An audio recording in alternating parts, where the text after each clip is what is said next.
आजकल intrauterine death IUD बच्चे का माँ के रहम में फौत हो जाना बहुत ही कॉमनली देखने में आ रहा है, जो कि एक बहुत बड़ी ट्रेजेडी है किसी भी फैमिली के लिए और उस माँ के लिए जिसने एक सेहतमंद बच्चे को प्लान किया। आईयूडी इंट्रायूट्राइन डेथ या बच्चे की माँ के रहम में फौत हो जाने के बहुत से अवामिल हैं, माँ की तरफ से, बच्चे की तरफ से, और आपकी नॉर्मल लाइफस्टाइल में इसकी चेंजेस की वजह से आप इससे बच सकते हैं। ये एक बहुत बड़ी ट्रेजेडी है, बहुत कॉमनली देखी जा रही है। प्लीज़ आप इस वीडियो को एंड तक देखिए और इन तमाम अवामिल के बारे में जो हमने आपको बताया है जिनकी वजह से आईयूडी हो सकता है, इनसे बचिए और अपने गायनेकोलॉजिस्ट से राब्ते में रहिए।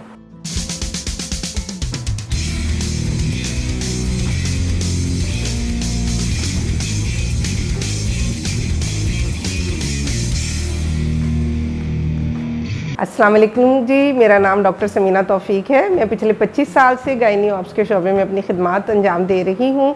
करंटली मैं लाहौर जनरल हॉस्पिटल में एज इंचार्ज गायनी ओपीडी अपनी खिदमात सर अंजाम दे रही हूँ और खैरुल बशर जौहर टाउन में इन माई प्राइवेट क्लिनिक इवनिंग में मैं अपनी खिदमात सर अंजाम दे रही हूँ। आज जो टॉपिक हम डिस्कस करने लगे हैं बहुत कॉमन तो नहीं है लेकिन बहुत इम्पॉर्टेंट ज़रूर है। आज हम बात करेंगे बच्चे की माँ के रहम में फौत हो जाने की वजूहात और उससे बचाव के क्या अवामिल हो सकते हैं और किस तरह से बचा जा सकता है। बच्चे का माँ के रहम में फौत हो जाना एक पूरी फैमिली के लिए बहुत बड़ी ट्रेजेडी होती है और ख़ास तौर पे ये ट्रेजेडी उस माँ के लिए जो इस ख्वाब को लेकर चलती है कि मैं 9 महीने के बाद एक सेहतमंद बच्चे को जन्म दूँगी। तो आइए आज हम देखते हैं कि बच्चे की माँ के रहम में फौत होने की क्या वजूहात हो सकती हैं, इन वजूहात में माँ की सेहत का क्या ताल्लुक़ है और बच्चे की क्या वजूहात हो सकती हैं फौत हो जाने की माँ के रहम में। और इसके साथ साथ हम आपको बताएंगे कि इस ट्रेजेडी से आप अपने ख़ानदान को कैसे बचा सकते हैं। आईयूडी इंट्रायूट्राइन डेथ या बच्चे का माँ के रहम में फौत हो जाना एक बहुत बड़ा अलमिया है।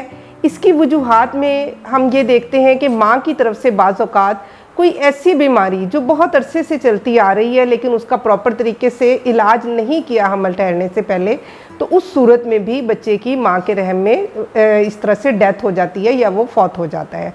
इन बीमारियों का अगर हम जिक्र करें तो इसमें डायबिटीज़ आ जाता है, हाई ब्लड प्रेशर आ जाता है, पीआईडी जिसे हम पेल्विक इन्फ्लेमेटरी डिजीज़ कहते हैं वो आ जाती हैं, थायराइड की बीमारी आ जाती है, दमा है, अस्थमा, इनमें से कोई भी ऐसी बीमारी जिसका हमल ठहरने से पहले प्रॉपर तरीके से इलाज करके इन बीमारियों पर कंट्रोल नहीं किया गया, तो ये इनमें से कोई भी बीमारी बच्चे की माँ के रहम में वफ़ात की वजह बन सकती है। इसके अलावा माँ में बहुत ज़्यादा खून की कमी का होना भी बच्चे की वफ़ात का सबब बन सकता है, बच्चे को सप्लाई सही नहीं होती। और अगर हम फीटस यानी माँ के रहम में परवरिश पाने वाले बच्चे की वजूहात पर जाएँ तो इसमें ये देखा जाता है कि बाज़ औक़ात क्रोमोसोमल एनोमलीज होती हैं या जेनेटिक कोई ऐसी प्रॉब्लम आ जाती है जिसकी वजह से बच्चे की माँ के रहम में वफ़ात हो जाती है, फौत हो जाता है या आईयूडी हो जाता है। इसके अलावा प्लेसेंटल इंसफिशिएंसी हो जाती है, बच्चे को जो खुराक मिल रही है उसमें कमी वाक़या हो जाए। यह तीसरी बहुत इंपॉर्टेंट वजह है cord around the neck single loop. जैसे अगर आप अल्ट्रासाउंड करा रहे हैं, आप देख रहे हैं, आपको अल्ट्रासाउंड स्पेशलिस्ट ने बताया बच्चे की गर्दन के इर्द गिर्द आपकी खुराक की नाली का 1 चक्कर, 2 चक्कर या 3 चक्कर है। बाज़ औक़ात ये टाइट होने की वजह से भी बच्चे की डेथ हो जाती है। अब हम इस इंट्रायूट्राइन डेथ या इस ट्रेजेडी से एक माँ को, एक फैमिली को कैसे बचा सकते हैं, इसके लिए बहुत ज़रूरी है कि जब भी ख़वातीन अपने हमल के लिए प्लान करती हैं पहले वो अपने गायनेकोलॉजिस्ट से चेक कराएं, प्रीनेटल यानी हमल से पहले का चेकअप, अपने लेबॉर्ट्री टेस्ट कराएं, अपनी जर्नल हेल्थ को, अपनी सेहत को असेस कराएं और जो बीमारियां उनमें पाई जाती हैं उन पर मुकम्मल तौर पर कंट्रोल हो, फिर आपका हमल ठहरे। हमल ठहरने के बाद अब अपने गायनेकोलॉजिस्ट से कंसल्ट कीजिए, रेगुलर एंटीनेटल विजिट्स कीजिए, अपने चेकअप्स कराइए, अपने लैब टेस्ट कराइए, अल्ट्रासाउंड कराइए और 20 वीक्स पर जब बच्चे की माँ के पेट में हरकत होना शुरू हो जाती है तो हम हर माँ से कहते हैं कि आप अपने बच्चे की हरकत का ख़ास ख्याल रखिए।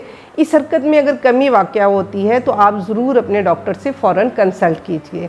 इसके अलावा अगर आप इंट्रायूट्राइन डेथ या आईयूडी की ट्रेजेडी से बचना चाहते हैं तो अपनी आप बैलेंस डाइट लीजिए। आप ताज़ा फल, ताज़ा सब्जियाँ, ताज़ा दूध दही का इस्तेमाल कीजिए।